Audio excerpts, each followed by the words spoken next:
So welcome மாமே. சபாஷ்டா மாப்பிள்ள சபாஷ். அடே மார்வலு, சத்தியமா நீ இப்படி பண்ணுவேன்னு நான் எதிர்பார்க்கவே இல்லடா. உன் மேல இவ்வளவு மரியாதை வச்சிருந்தேன், இப்ப எல்லாமே போயிருச்சேடா அப்படின்ற மாதிரி தான் மார்வல் ஃபேன்ஸோட மனநலமா இருக்கு. இதுக்கான காரணம் என்ன? ஆக்சுவலா என்ன நடந்துச்சுன்னா மாமே, நான் சொல்ல போறது உங்களுக்கு ஒன்றும் புதுசு இல்ல. இந்த நியூஸ ஆல்ரெடியே நிறைய பேர் கேள்விப்பட்டிருப்பீங்க. நம்ம அவெஞ்சர்ஸ் டூம்ஸ்டே, இது கூடவே அவெஞ்சர்ஸ் சீக்ரெட் வார்ஸ், இந்த ரெண்டு மூவிஸும் கிட்டத்தட்ட 7 மந்த்ஸுக்கு டிலே ஆயிருக்கு. We got Avengers Doomsday before GD6 எல்லாம் ஒரு கும்பல் மீம் போட்டு சுத்திட்டு இருந்தானுங்க. ஆனா இப்போ இந்த அவெஞ்சர்ஸ் டூம்ஸ்டே மூவி டிலே ஆனதுக்கு அப்புறம் we got GD6 before Avengers Doomsday அப்படின்ற மாதிரி மீம் போட்டு சுத்திட்டு இருக்கானுங்க. எனக்கு இந்த டிலே நியூஸை கேட்டோன்னே ஒண்ணுதாங்க ஞாபகத்துக்கு வந்துச்சு. இவரே வைப்பாராம், அப்புறம் இவரே எடுப்பாராம். இந்த மார்வலே ரிலீஸ் டேட் எல்லாம் அனௌன்ஸ் பண்ணுவானா, இப்போ மூவியையும் அவனே டிலே பண்ணுவானா? ரிலீஸ் பண்ண முடியலன்னா அப்போ என்ன டேஷ்க்கு நீங்க ரிலீஸ் டேட் அனௌன்ஸ் பண்ணீங்க? எனக்கு வெறியா வருது ப்ரோ அப்படின்ற மாதிரி மார்வல் ஃபேன்ஸ் எல்லாம் இந்த அவெஞ்சர்ஸ் டூம்ஸ்டேவோட டிலே நினைச்சு தலையை சுரிஞ்சு சுத்திட்டு இருக்கானுங்க. நானும் அப்படிதான் சுத்திட்டு இருக்கேன். இப்போ மார்வல் எதுக்காக இந்த அவெஞ்சர்ஸ் டூம்ஸ்டே இந்த மூவியை டிலே பண்ணிருக்கான், இதுக்கான ஆக்சுவல் ரீசன் தான் என்ன மொத்தமா பாத்துடலாம். இந்த அவெஞ்சர்ஸ் டூம்ஸ்டே இந்த மூவி டிலே ஆனதுக்கான முதல் காரணமா சொல்லப்படுறது என்னன்னா ஆக்ட்ரஸ் கான்ட்ராக்ட். அதாவது இந்த அவெஞ்சர்ஸ் டூம்ஸ்டே இந்த மூவில நடிக்கிற நிறைய முக்கியமான ஆக்ட்ரஸ்க்கு இந்த பினான்சியல் கான்ட்ராக்டே முடிக்கலையாங்க.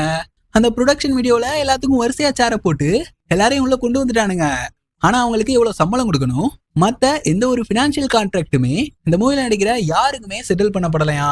இவனுங்க உள்ள போட்ட சேர்ல இருக்க ஆக்ட்ரஸுக்கே இன்னும் பினான்சியலா கான்ட்ராக்ட செட்டில் பண்ணாம நம்ம டாம் ஹாலண்ட் இருக்காருல ஸ்பைடர்மேனு, தலைவனுக்கு சேர் போட்டிருக்க மாட்டானுங்க. இருந்தாலும் இப்ப மூவில இருக்கிறவனுங்க எல்லாம் எங்களுக்கு பத்தாது, நீயும் உள்ளவானு ஸ்பைடர்மேனே உள்ள கொண்டு வர்றதுக்காக முயற்சி பண்ணிட்டு இருக்கானுங்களாம். ஆனா இப்ப இங்க இருக்கிற ஆக்ட்ரஸுக்கே இன்னும் கான்ட்ராக்ட் போட்டு முடியல. அப்புறம் எப்படி நம்ம டாம் ஹாலண்ட் ஸ்பைடர்மேன் இந்த படத்துக்குள்ள கொண்டு வருவாங்க? நான் கூட இந்த சோனி பை தான் உள்ள பூந்து ஸ்பைடர்மேனை கொடுக்காம பிரச்சனை பண்ணிட்டு இருக்கான்னு நினைச்சேன். ஆனா அவனை குறை சொல்றதுக்கு ஒண்ணும் இல்லைங்க. இந்த மூவிக்கான முக்கியமான பஞ்சாயத்தே இந்த ஒரு ஆக்ட்ரஸ் கான்ட்ராக்ட் தான். எனக்கு என்ன ஒண்ணு தோணுதுன்னா, ஏன்டா மார்வல் அவ்வளவு பஞ்சப்பாட்டிலையா இருக்க நீ? ஏன்னா கொஞ்ச நாளைக்கு முன்னாடி நம்ம ஹாக்கி ரோல பிளே பண்ண அந்த ஆக்டர் இருக்கார்ல மனுஷன், ரொம்பவே மனசு வேதனைப்பட்டு இந்த மார்வல் சரியான பிச்சைக்கார பயலுக எனக்கு அந்த ஹாக்கி சீசன் 1 சீரீஸ் அதை நடிச்சு கொடுத்ததுக்கு என்ன சம்பளம் கொடுத்தானுங்களோ அதுல பாதி சம்பளத்தை தான் இந்த ஒரு ஹாக்கி சீசன் 2 அதுக்கு தருவேன்னு இந்த மார்வல் ஒத்த கால நின்றுருக்கானுங்க அப்படின்ற மாதிரி ரொம்பவே மனசு வேதனைப்பட்டு அந்த மனுஷன் ஒரு வீடியோல பேசியிருப்பாரு. எங்க இருந்து அடுத்த பஞ்சாயத்து என்னன்னா, இந்த ஒரு அவெஞ்சர்ஸ் டூம்ஸ்டே மூவிக்கான அந்த ஸ்கிரிப்ட் ஒர்க்கே இவனுங்க ஃபுல்லா கம்ப்ளீட் பண்ணலையா. அடே மார்வலு, என்ன முடிவுல தாண்டா இருக்க நீ? ஆக்டர்ஸ உள்ள கொண்டு வந்தாச்சு, டூமா நம்ம ஆர்டிஜே ரிட்டர்ன் ஆக போறாரு அப்படின்ற மாதிரி பயங்கரமா மார்வல் ஃபேன்ஸுக்கு ஹைப்பையும் ஏத்தி விட்டாச்சு. இது எல்லாத்தையும் சரியா பண்ண நீ முக்கியமான விஷயத்த கோட்டை விட்டியே.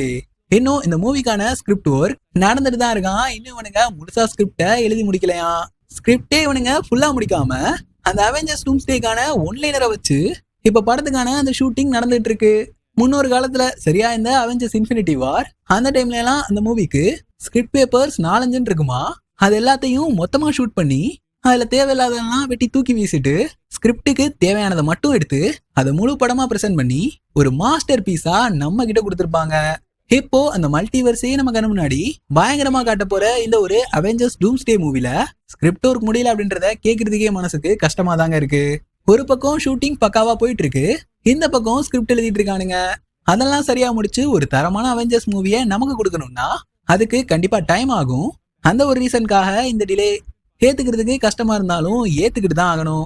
ஏன்னா ஒரு விஷயத்த டைம் எடுத்து பண்றாங்க அப்படின்னா அதோட குவாலிட்டி இன்னும் பயங்கர இம்ப்ரூவ் தான் ஆகும், எங்கேயுமே டவுன் ஆகாது. ஸோ வெயிட் பண்ணி பார்க்கலாம். அதே மாதிரி இங்கிருந்து கிடைச்ச மிகப்பெரிய லீக்ஸ் என்னன்னா, இந்த அவெஞ்சர்ஸ் டூம்ஸ்டே இந்த மூவிக்கான ஸ்கிரிப்ட் ஒர்க் அதெல்லாம் முடிஞ்சுன்னா அந்த ஸ்கிரிப்டை வச்சு கிட்டத்தட்ட 2 அவெஞ்சர்ஸ் படம் எடுக்கலாமா. அதாவது அவெஞ்சர்ஸ் டூம்ஸ்டே அந்த ஒரு மூவிக்கான ஸ்கிரிப்டை வச்சு 2 Avengers movie, Avengers secret Wars அந்த மூவிக்கான ஸ்கிரிப்ட் ஒர்க் முடிஞ்சதும் அதே 2 படமா எடுக்கலாமா. ஏன்னா அந்த அளவுக்கு இது ஒரு மிகப்பெரிய ஸ்கிரிப்ட். எக்ஸ்மேன், ஃபென்டாஸ்டிக் ஃபோர், மல்டிவர்ஸ்னு பெருசா மார்வல் ஒரு சம்பவம் பண்ண போறாங்க. அதை ஒரே படமா கொடுத்தாலும் நல்லா இருக்காது அப்படின்ற மாதிரி தான் எனக்கும் தோணுது. ஏன்னா கேரக்டர் டெவலப்மெண்ட் ஒரு கேரக்டருக்கும் கொடுக்கணும்னா கண்டிப்பா ஒரே மூவில அதை பண்ண முடியாது. இந்த கான்ட்ராக்ட் எல்லாம் முடிச்சு இந்த அவெஞ்சர்ஸ் டூம்ஸ்டே மூவியை 2 பார்ட்டா என்ன 3 பார்ட்டா கூட ரிலீஸ் பண்ணுங்க, ஆனா படம் நல்லா இருக்கணும். அவ்வளவுதான் ஒரு மார்வல் ஃபேனா நம்ம எதிர்பார்க்கறது. இந்த அவெஞ்சர்ஸ் டூம்ஸ்டே மூவிக்கான டிலேயை பத்தி நீங்க என்ன நினைக்கிறீங்க? உங்களோட தாட்ஸ் என்ன அப்படின்றத மறக்காம கீழே கமெண்ட்ல சொல்லுங்க. அதே மாதிரி திரும்புற திசையெல்லாம் இந்த அவெஞ்சர்ஸ் டூம்ஸ்டே மூவிக்கான லீக்ஸ்ங்கிறது மணிக்கு 1 கிடைச்சிட்டு இருக்கு. அதுல சம் இன்ட்ரெஸ்டிங்கான லீக்ஸ் எல்லாம் அடுத்தடுத்து நம்ம வீடியோல தொடர்ந்து கவர் பண்ண போறேன். அதெல்லாம் நீங்க மிஸ் பண்ண கூடாதுன்னு நினைச்சீங்கன்னா நம்ம சேனல் சப்ஸ்கிரைப் பண்ணி வச்சுக்கோங்க. இந்த வீடியோவையும் உங்க ஃப்ரெண்ட்ஸுக்கு ஷேர் பண்ணி விட்டுருங்க.